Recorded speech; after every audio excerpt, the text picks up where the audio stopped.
Hello everyone, তোমরা সবাই কেমন আছো? আশা করি ভালোই আছো। আর আমিও ভালোই আছি। আর আমার মনটা না কয়েকদিন থেকে খুবই খারাপ, সত্যি। কিন্তু কি করব বলো, খারাপ সময় ভালো সময় যাই আসুক না কেন, সবাই সবসময় হ্যাপি থাকার চেষ্টা করবা। আর আমিও ওটাই মনে করি।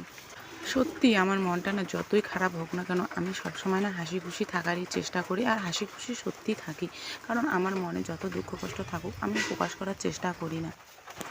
আর এদিকে আমি না সকাল সকালে ঘুম থেকে উঠি, আর আমার সকাল সকাল ঘুম থেকে ওঠারই পছন্দ। প্রায় 5টা সাড়ে 5টার দিকে আমি উঠি। এখন প্রায় সাড়ে 5টা কি 6টা বাজে এরকম। আমি সম্পূর্ণ ঘরটা ঝাড়াঝাড়ি করে মোছামুছি করে আমি এখন উঠানটা ঝাড়তেছি।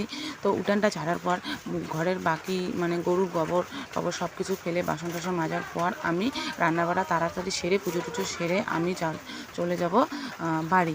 কারণ বললামই তো মনটা ভালো নেই, মন ভালো রাখার জন্য তো অনেক কিছু করতে হয়, তো তাই আমি বাড়ি যাব। আর এখন যেহেতু সিজনটাও খারাপ, বর্ষার সিজন, আমাদের ব্যবসাও তেমন একটা হচ্ছে না, কারণ রৌদ্র নাই, ধূপকাঠি শুকাতে দিতে পারছি না। তো তার ভাবলাম তোমাদের দাদাভাইকে বললাম চলো দুদিন গিয়ে থেকে আসি, তো বললো চলো যাই। আর এদিকে মা আসার কথা ছিল, মাও আসতে পারলো না, তার জন্যই যাচ্ছি। আর আম বাড়িতে খুব আম পাকছে, তো কিছু আম নিয়ে আসবো, তার জন্যই যাচ্ছি। আর আমাদের বাড়ির পাশে রাস্তাটা দেখো এত কাদা না, কি বলি।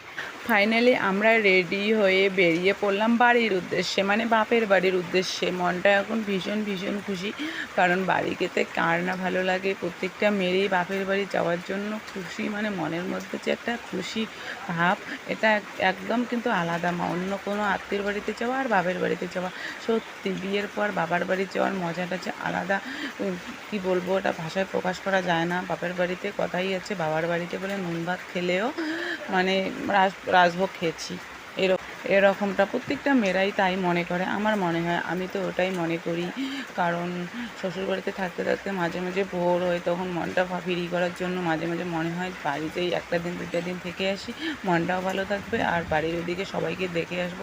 তো ছোট থেকে বড় হয়েছি এমন জায়গায়, তো ওইখানে গেলে একটু ওইখানকার পরিবেশটা, ওইখানকার লোকজনকে দেখলে মনটা তো কার না ভালো লাগে, ওটা স্বাভাবিক, সবারই ভালো লাগবে।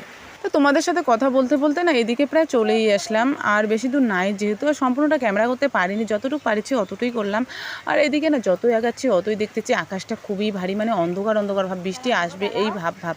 তারপর না এদিকে চিলকেরার নামে আমাদের বাড়ির পাশে একটা জায়গা আছে, ওখানে একটু নামলাম, কারণ একটু ক্লান্তি ক্লান্তি ভাব আছে, তো তাই ভাবলাম একটু ফুচকা খেয়ে শরীরটা একটু ফ্রি ফ্রি করবো আর মনটাও একটু ফ্রি ফ্রি হয়ে যাবে। আর এদিকে না ঝিরিঝিরি বৃষ্টিও পড়তেছে, তা এইরকম বৃষ্টিতে ভিজতে কার না ভালো লাগে, আমার তো খুবই ভালো লাগে।